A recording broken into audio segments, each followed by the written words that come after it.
حبيبي، الامتحانات الاسبوع الجاي، عاوزين نراجع ونشوف اخبارك ايه. جاهز؟ ايوه طبعا يا ماما جاهز. يلا، تحب نبدأ بايه؟ بالعلوم، علشان انا عاوز اطلع زي الدكتور زويل. يا مسهل يا رب. يلا بقى اشرح لي عملية الهضم. ايوه يا ماما، دي سهله قوي.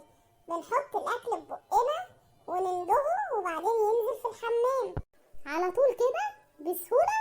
يا ولا مفيش حاجة بتحصل في النص؟ معرفش يا ماما، ده اللي انا بشوفه. هو انت لازم تشوفه يا واد؟ العلماء قالوا ان في حاجات تاني بتحصل جوه. وانا صدقهم يا ماما منين؟ مش ممكن يكونوا بيضحكوا علينا. هو احنا شايفين حاجه بتحصل؟ يا لهوي. طب سيبك من العلوم، تعال نذاكر دراسات اجتماعية. اين يقع نهر النيل؟ مفيش اسهل من كده. ايوه يا ماما طبعا عارف، بيقع على الكورنيش. كورنيش؟ كورنيش ايه؟ هو قصده بيقع في اي مكان.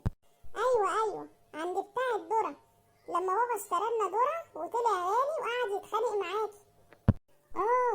ما حنفي بخيل وانا عارفاه. يا واد انت ساحلني معاك كده ليه؟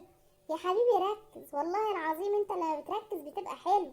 خلاص خلينا في اللغات. انجليزي، قولي بقى باست سيمبل. ايوه يا ماما طبعا عارفه، بيقع في اسوان. اسوان؟ اسوان ايه؟ ايوه ابو سمبل. يا ابني حرام عليك، عاوزه الم المنهج.